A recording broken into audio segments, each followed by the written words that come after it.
for today's video po tayo gagawa ng leche flan. Pero yung mga ingredients natin ito po yung fudgy bar na 5 piraso po. Ayan. Tapos egg, tapos ayan, mustard gulaman na white, asukal, saka vanilla, saka ano, pangkulay natin guys. Ayan. Magbalat muna tayo guys. Itong fudgy bar. Tayo nagbalat guys. Tapos irogin muna natin guys. Kaya guys, maglagay tayo ng itlog guys. Inano ko na yung itlog para ma-sure natin na walang sira. Ayan, lagay natin dito guys. At guys, ilagay natin to guys. Ito oh. At maglagay pa tayo ng asin guys. Ito rin kalami guys oh. Ayan. Guys, maglagay tayo ng food coloring guys. Ganitong kulay. Oo. At ihalo-halo na natin guys. Lagay na ako ng konting vanilla guys. Ito oh, lagay rin natin. Haluin lang natin guys. Hanggang madurog talaga yung ano. Ito guys, pinong-pino na po yung ano natin.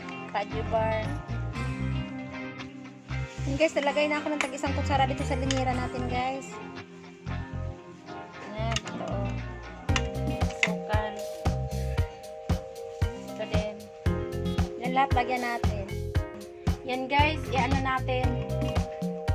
Natin. Ganito na po yung ano niya oh. Yung ano nating asukal ito na. Yan na yung result ano niya. Sora. Maglagay po tayo ng tubig dito sa kawali natin. Dito tayo magluto ng ano, gulaman. Ilagay na po natin yung gulaman natin. Yung jelly gulaman. Yan. At mag-add din tayo ng asukal guys. Ito lang kadami oh. 5 kutsara po ito. Ayan. Para naman po magkalasa yung ano, gulaman kasi walang lasa yung gulaman natin. Tapos haluin lang natin ang haluin hanggang sa wala ng buo-buo. Saka natin sindihan ng apoy. Yan guys, na ano na siya, halo na lahat yung ano, parang pino na yung ano niya. Sinindihan na natin yung ano natin, kala natin. Pero ano lang, luhit lang siya. Guys, kumulo na yung ano natin guys, yung jelly natin. Ilagay na natin tong ano natin guys.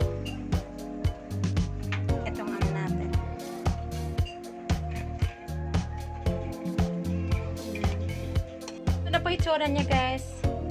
Ito na siya. Halutuin lang natin yung ano, yung gatas.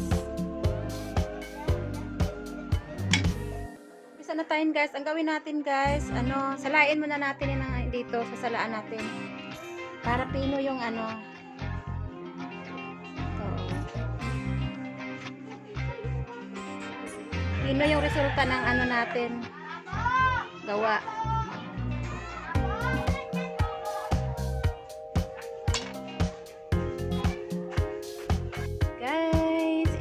Gawa natin guys. Ayan yung maganda talaga.